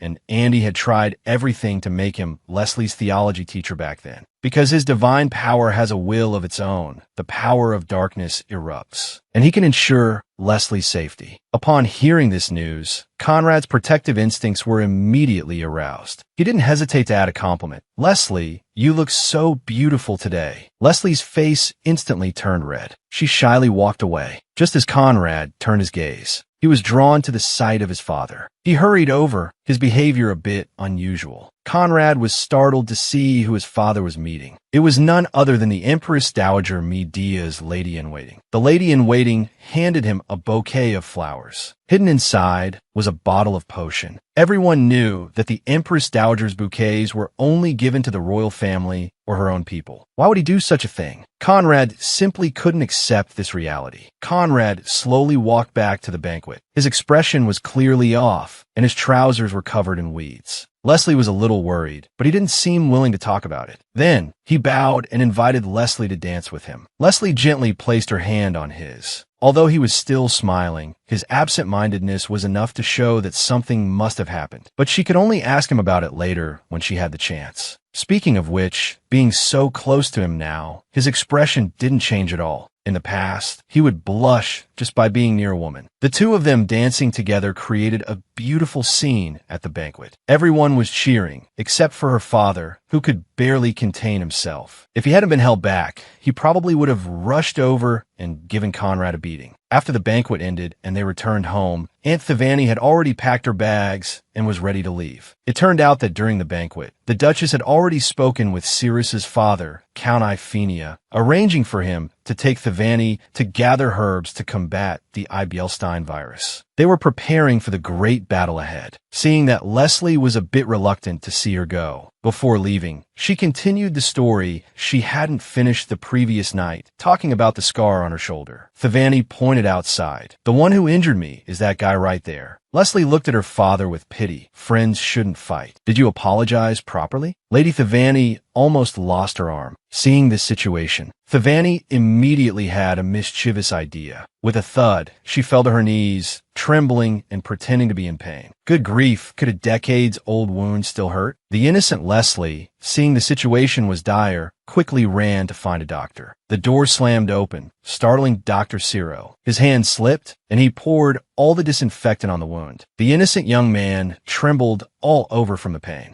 Looking at the pitiful-looking Thivani, Ciro thought to himself, she was easily lifting several heavy things this morning. He immediately saw through her mischievous heart. He directly brought out a bottle of a dark concoction. You could smell the stench of this potion even through the screen. Thivani's whole body recoiled. What on earth is this medicine? It smells like milk poured on a rag, and then left in a damp place for a month. Salvatore stood by, not knowing whether to laugh or cry. Leslie, however, had a serious expression as she cheered her on. Looking at those sparkling eyes, how could she possibly refuse? She took the medicine, held her breath, and drank it all in one go. On the day of departure, a complete change from her usual chatty style, Thivani had become a silent, tough person. The smell of the medicine lingered all the way to their destination. Being someone who cared about her pride, how could she bring herself to speak of it? The usually strong and steady Conrad was actually in tears in front of Leslie today. That day, Conrad made a rare request to meet with the Duchess. He said with a grave expression, "My father has betrayed the empire. At the banquet a few days ago, I discovered my father colluding with Empress Dowager Medea. My mother has been bedridden for over 4 years, but occasionally my mother's health would improve greatly, allowing her to eat and walk normally. However, after comparing the times my father entered the palace, I found that before my mother's health improved, my father would always go to the palace. This must be related to the potion my father received from the Empress Dowager. Furthermore, I discovered the Aten rebels in the capital. This red-haired man with a scar over his right eye is the leader of Aten. Countless people have died at his hands. The Duchess Salvatore also fought against them during the chaotic period. By eavesdropping, I learned that Empress Dowager Medea gave them a huge amount of funds. These funds are enough to sustain a noble's territory for a year. After returning and checking the finances, I discovered that this money was indeed given by my father. Hearing this, the Duchess also frowned. This nation's Empress Dowager's ambition is even greater than I imagined. She wants to first use the Ibelstein virus to seize imperial power, and then use Aten to eliminate her internal enemies before swallowing the entire empire. The Duchess decided to go to the palace first to report to the emperor. She told Conrad to be mentally prepared, that if this is true, your father cannot escape punishment. Perhaps your family will also be weakened because of this, because his actions are equivalent to treason. Conrad was already mentally prepared. If he had to choose between his country and his family, he could only choose justice over kinship. After the Duchess left, Conrad could no longer hold back his emotions. Tears streamed down his face. He really couldn't understand why his father would do this. As the current emperor's own younger brother, his father was second to only one person and above tens of thousands. Yet now, for a little personal gain, he has betrayed the country for his own selfish interests. She gently placed her hand on his "Don't worry. You still have me, don't you?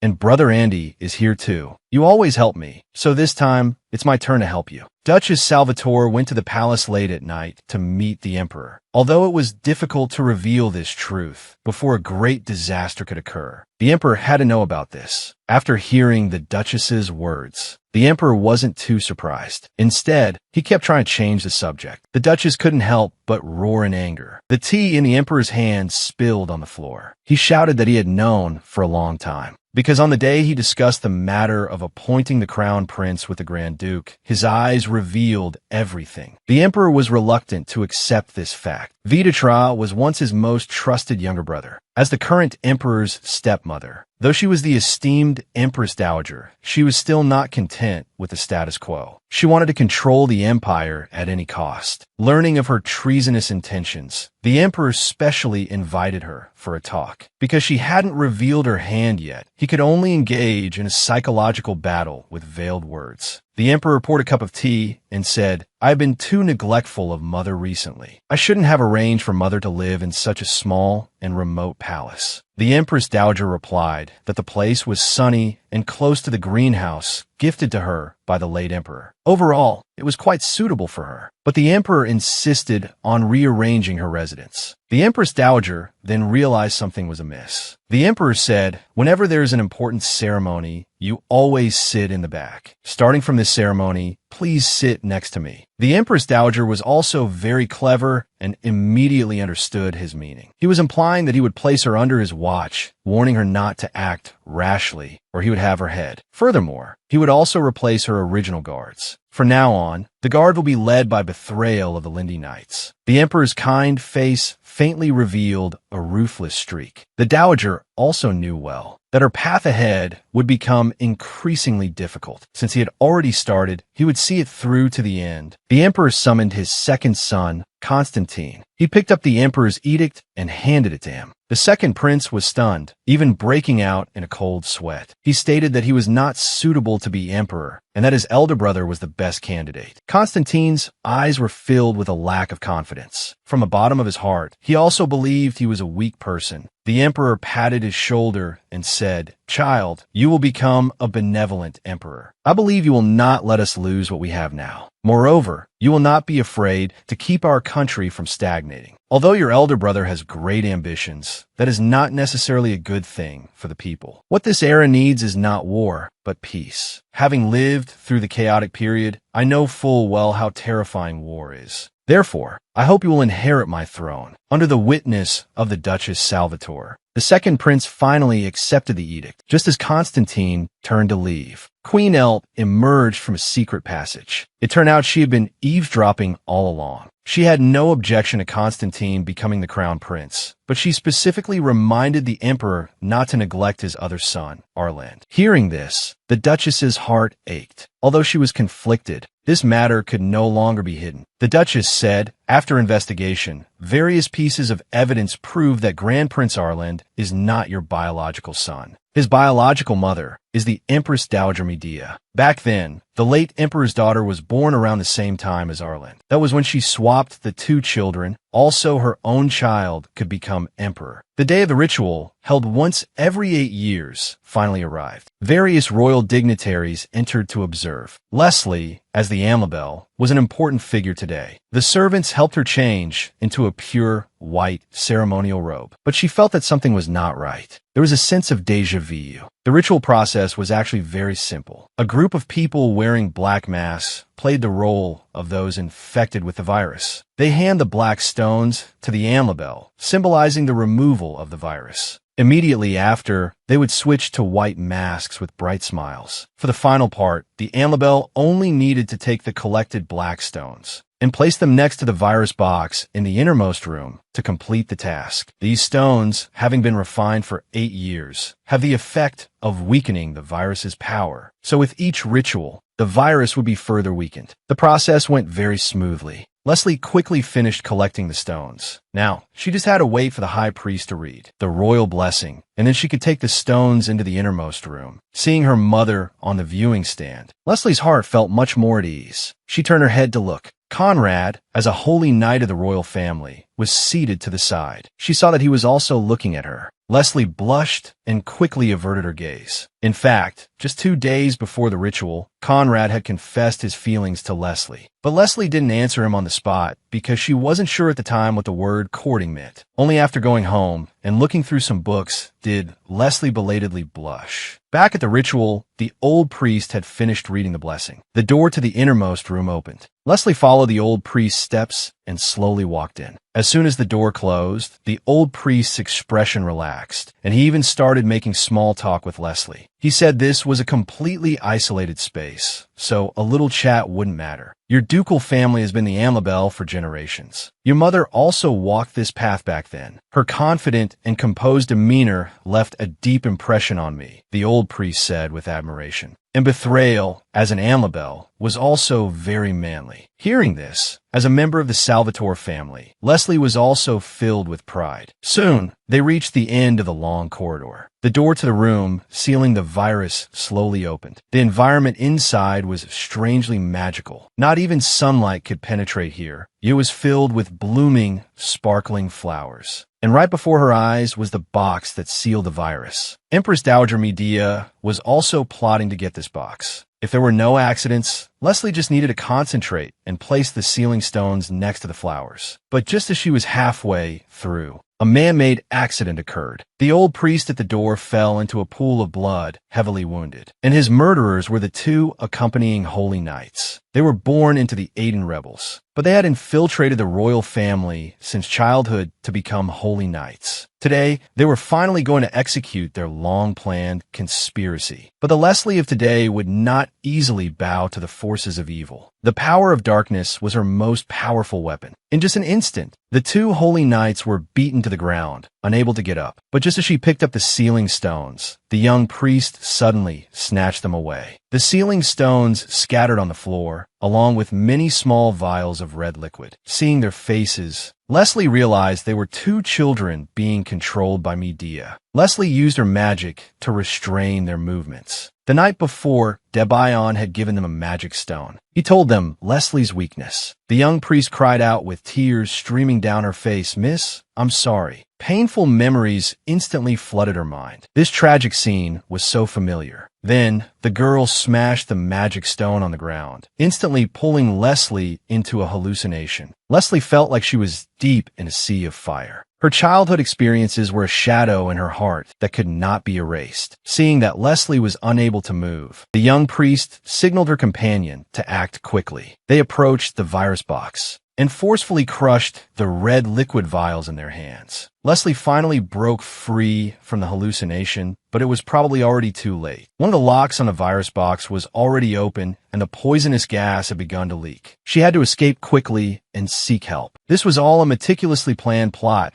by Empress Dowager Medea. There are 3 locks on the virus box. Blood and human sacrifices are needed for the 3 locks to be opened one by one. And the first offering is the blood of small animals from these vials. The second is young children of different genders. The third is a healthy person with powerful divine abilities. The fourth, ideally, is someone with a twisted personality, blinded by revenge and selfishness. And the spoiled daughter from a corrupt family, Eli Spireto, is the most perfect choice. One has to admire how this Empress Dowager truly took ruthless exploitation to the extreme. Watching from outside, she was also very curious about the progress. At this moment, the holy knight at the door shouted loudly, "The high priest and the Amabel are coming out." But after a long time, there was still no movement from the great door. Suddenly, a small amount of red light emerged from the half-open door. The Duchess realized something was wrong, and her expression changed drastically. Clenching her fists, she shot to her feet. She strode towards the great door.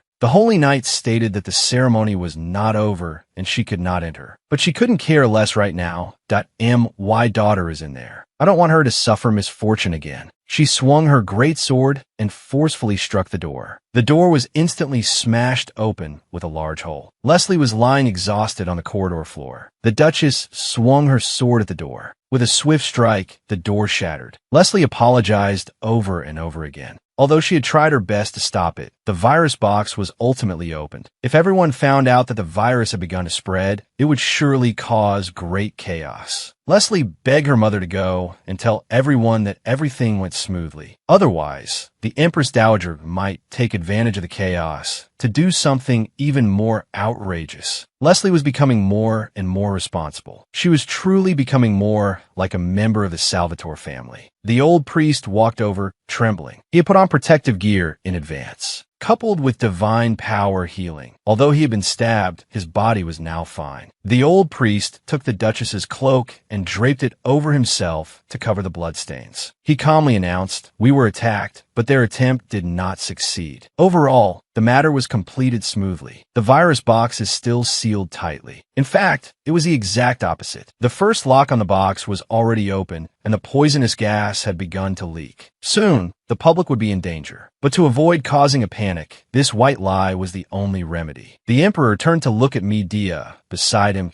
I thought her target was me, but I didn't expect her to want to destroy the entire empire. After the ritual, the Emperor urgently convened a meeting of the nobles. Although the Emperor knew the Empress Dowager was behind it, there was currently no conclusive evidence, because the faces of the two young priests had been disfigured beyond recognition by the virus. And soon after, news came that the box sealing the virus had vanished. Meanwhile, the Marquis's family returned to their mansion. Empress Dowager Medea had specially prepared a gift for the Marchioness, and even sent special guards for her protection. Opening the gift box, she saw it was full of exquisite clothes and jewelry. But the Marchioness broke out in a cold sweat. Her life was on the line. What use was all this gold and silver? Not long ago, the Duchess Salvatore had promised her that if the Marchioness chose her side, the Duchess could give her the life she wanted. In this situation, there was no need to struggle with the choice anymore. Furthermore, she noticed Eli clutching a small box, unwilling to let it go for even a moment.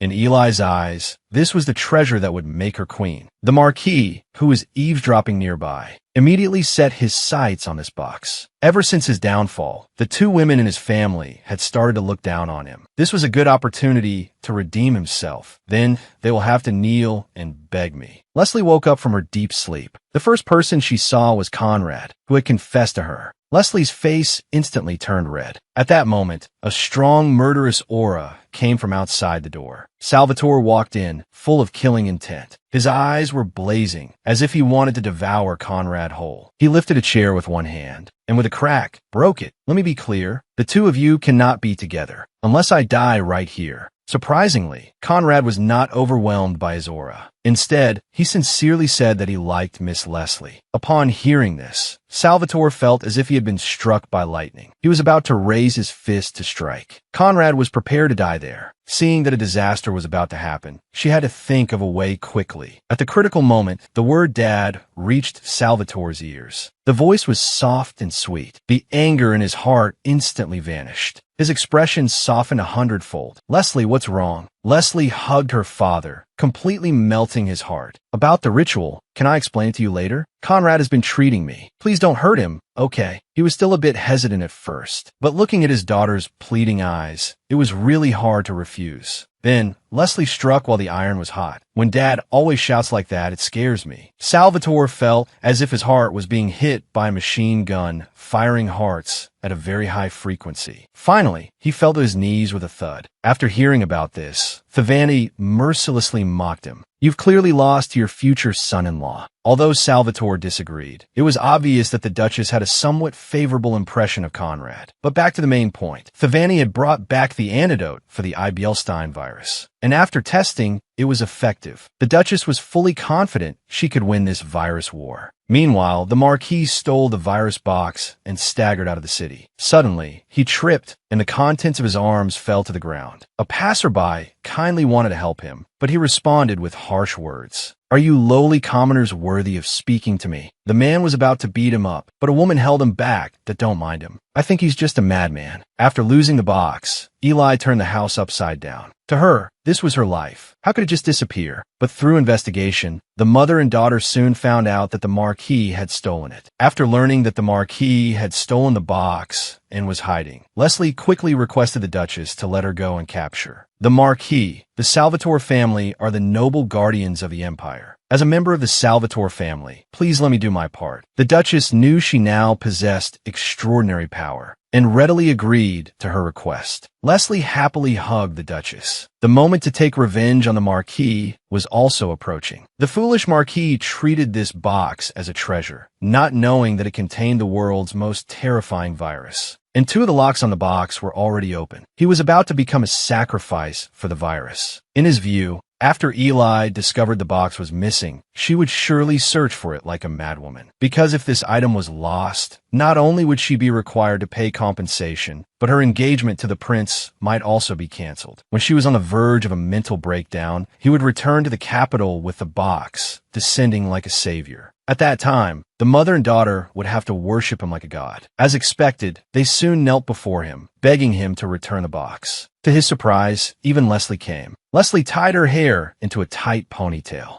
and walked over with a heroic air. "Marquis, it's time to settle the score from 4 years ago." The Marquis said, "Don't you want this thing? If you want it, then come over and kneel and apologize to me. If you do, I might consider whether to give this to you. What a merciful father I am. I do all this because I love you." Leslie's face was full of disdain. "You say you love me? Is pushing me into a pit of fire your way of showing love? Just because you gave birth to me doesn't make you my parents. Because you're not worthy. My parents are Duchess Salvatore and Salvatore. I don't have a sister, only 2 brothers who love me. I don't need the love you offer. So now, I'm giving it all back to you." The power of darkness surged from Leslie's entire body, shocking the Marquis to his core. Eli took the opportunity to bite the Marquis's arm. By now, half of her face had been corroded by the virus. The Marquis, in pain, threw the box away. Eli caught it in midair. Having gotten the box, she naively thought she had obtained everything. The next second, her entire body was consumed by the virus. At this moment, Betrayal also arrived with the knights. Just as he was about to grab the Marquis, his path was blocked by the Aiden rebels. The Marquis managed to escape. Leslie quickly chased after him. At this time, the Marchioness was also infected by the virus, her face covered in red spots. Just as she was still fantasizing that Leslie would come back to save her, the Aiden leader finished her off with a single arrow. They had long since discovered that she had been leaking information to the Duchess. Meanwhile, the second brother, Andy, was not idle. He directly captured the High Priest Ebion, "That you're the one who hurt our little sister 4 years ago. As her second brother, I will avenge our adorable little sister." As the top magician of the House of Magicians, he naturally had to show his true skills. With a whoosh, powerful magic rushed towards Ebion, although he also tried to resist. In the face of top-tier magic and the suppression of divine power, he was completely powerless. The Marquis was cornered by Leslie. Seeing no way out, he kept trying to get close by calling her daughter, but Leslie wasn't falling for it. She directly used magic to ensnare the arm holding the box. Just as she was about to pull it back, he took out a dagger and cut off his own arm. Leslie couldn't believe it. To what extent could this man's madness go? Then he ran towards Leslie, throwing out a chain that sealed the power of darkness, followed by a red magic stone. Immediately after, a huge explosion echoed through the entire passage. Leslie was instantly pulled into a dream. It was completely dark here. Little Black came before her and gently wiped away her tears. Then it led her to a group of friends. They were all the silver-haired children who had been sacrificed in the past. Seeing Leslie arrive, they quickly gathered around her. These children were full of curiosity about the world and asked Leslie many questions, such as what cotton candy tastes like, if candy is very sweet, and what hot cocoa is. Most importantly, what does it feel like to be loved by parents? After hearing this, Leslie's tears could no longer be held back. Being loved warms your heart. You smile unconsciously even when you're not doing anything. That feeling is truly blissful. When Leslie mentioned that she would definitely avenge them, An older child said it didn't matter. We didn't help you so that you would avenge us. Don't let resentment take root in your heart. If you do, it will devour your heart. The most important thing you should do is enjoy your life. Little Black waved goodbye to Leslie. After embracing Leslie, it also left with the children. Back in reality, Little Black had blocked the Marquis's magic stone attack for Leslie and was blown to pieces. Cotton stuffing scattered on the ground. But the Marquis still didn't give up and madly rushed towards Leslie. Suddenly, a throwing knife hit his wrist. Turning around, she saw it was Salvatore. He patted Leslie's head. "That I have to deal with this trash with my axe. Just give me, your father, a chance to vent." Leslie remembered the children's words just now and actually agreed, turning to support Betrayal. Then Salvatore grabbed the Marquis and punched him. "Sporeto, my daughter never had a father like you." The Marquis flew several feet, even losing a few teeth. Seeing a child not far away, he had another wicked idea. He lunged forward, intending to take the child hostage. But thankfully, Salvatore reacted quickly, and the Marquis did not succeed. However, he took the opportunity to escape. Salvatore ordered, "No need to chase. No matter where he runs, he's a cornered animal." Salvatore turned around and set the Marquis's mansion on fire to a man like the Marquis, although he cherishes his own life. There are things he considers more important than life, so he will definitely come. As soon as he finished speaking, the Marquis staggered over. His once magnificent mansion was burned to ashes. His heart ached more than if he had lost his closest relative. Salvatore threw him directly into the sea of fire. But he wasn't panicked at all, because he knew there was a basement in the house. Perhaps it could help him escape. As soon as he entered the basement, the door locked automatically. The surroundings were eerily terrifying. Faint voices could be heard from time to time. The Marquis was instantly scared and trembling. At this moment, several pairs of feet slowly approached from behind him. At the same time, black flames ignited. Countless hands reached out from the flames and dragged him directly into the sea of fire. This sinner finally received the retribution he deserved. In the face of a nation's survival, any family ties are meaningless. Conrad placed his sword at his father's neck. He showed the arrest warrant bearing the royal seal for assisting Empress Dowager Medea in stealing the virus, attempting treason, and endangering the empire. "You are under arrest." After seeing the royal seal, his mother fainted. The most pitiful was his underage younger brother. He didn't even understand what was happening. Conrad stroked his brother's head. "I'll go clean up the mess and be right back. Please take care of mother first." By now, his face was already streaked with tears. Seeing that her plot was exposed, Empress Dowager Medea fled in a carriage. But even at the last moment, she still played tricks. She arranged for 5 carriages to drive off in different directions, creating a diversion. The Duchess pointed to one of the carriages. That one's wheels have been more carefully maintained, so it's very likely that one. The Duchess leaped down from the cliff and then struck the carriage with a powerful blow. The carriage flipped over. However, this carriage was quite sturdy, actually able to withstand the Duchess's strike. It had been well prepared against magic and swords. But after prying open the door, she found that the person inside was just the Dowager's lady-in-waiting. She kept saying, "Her Majesty Medea has already gone to a safe place. You will never find her." The Duchess stated, "Medea can't hide where she's going from me, just as she knows me very well." The Duchess arrived at Kronberg Castle. She single-handedly fought her way through. As expected, judging by Medea's immense ambition, she would definitely be here. Even with death at her doorstep, this Empress Dowager could still chat and laugh. She confessed everything in front of the Duchess. Back then, although she became the Empress and was pregnant, the position of Crown Prince had already been taken. This meant her child could not become the Emperor. But luckily, she and the current Queen Elt were pregnant at the same time. In the end, she bribed all the servants and secretly swapped the 2 children. Also, her own child could become emperor. And through this, she could also achieve a position higher than the emperor. Even with a sword at her neck, she still didn't think she would die, because as a royal, as long as she could return to the palace, there would always be a way to get out of trouble. But she overlooked that the person wielding the sword was the monster Duchess. Before she could finish speaking, the sharp sword pierced her heart. "That I know you. You must have hidden something else behind, but I have already caught the person who will stand trial for you. Goodbye, Medea." The Duchess pulled out her sword, then coolly turned and left. How strong was Medea's obsession? Even in death, she sat gracefully on the throne to suppress the leaking virus. Conrad's divine power and stamina were completely depleted. His body was on the verge of collapse. He didn't know how much longer he could last. But right now, only a holy knight could do this. Although people outside kept reminding him to come out if he couldn't hold on and not to die in there for nothing, he still wanted to hold on for one more second. In fact, he wasn't the only one who could do this. He was fighting so desperately to atone for his father's mistakes. The immense exertion caused him to bleed from his eyes, nose, and ears, and he began to hallucinate. Just as his eyes were about to close, a voice came from outside the door. Although Salvatore was so worried his eyes were wet with tears, Leslie still insisted on going in.